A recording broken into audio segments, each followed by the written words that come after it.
জীবন যুদ্ধ এমন একটা জিনিস, জীবনে সফলতা পেতে হলে মানুষকে কঠোর পরিশ্রম করতে হয়। আমরা শুধু টাকা পয়সা বাড়ি গাড়ি সেটাকে সফলতা বলে থাকি, কিন্তু আমি বলবো না, টাকা পয়সা বাড়ি গাড়ি থাকলেই যে সে সফলতা তা কিন্তু না। সফলতা হলো সেই যে তার ভালোবাসা দিয়ে, তার চরিত্র দিয়ে, যার গুণাবলী দিয়ে মানুষের মন জয় করতে পারে। আমি বলবো সেটাই হলো সফলতা।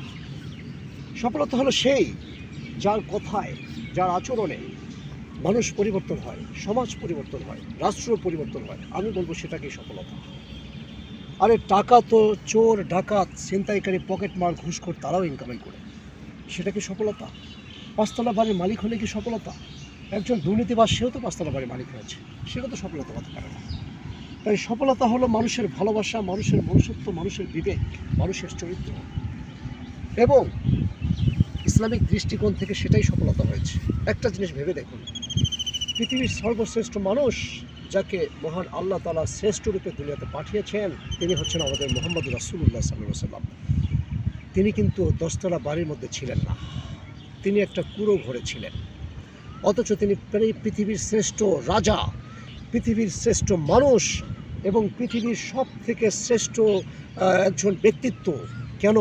তিনি তো দশতলা বাড়িতে ছিলেন না। ভাই, বাড়ি গাড়ি দিয়ে কখনো মানুষের পরিচয় হয় না, টাকা পয়সা ধন দৌলত দিয়ে কখনো মানুষের পরিচয় হয় না। মানুষের পরিচয় হলো তার চরিত্র, মানুষের পরিচয় হলো তার আদর্শ, মানুষের পরিচয় হলো তার নৈতিকতা, মানুষের পরিচয় হলো তার বিবেক এবং বুদ্ধি। সবাইকে অসংখ্য ধন্যবাদ। ভালো থাকবেন, সুস্থ থাকবেন।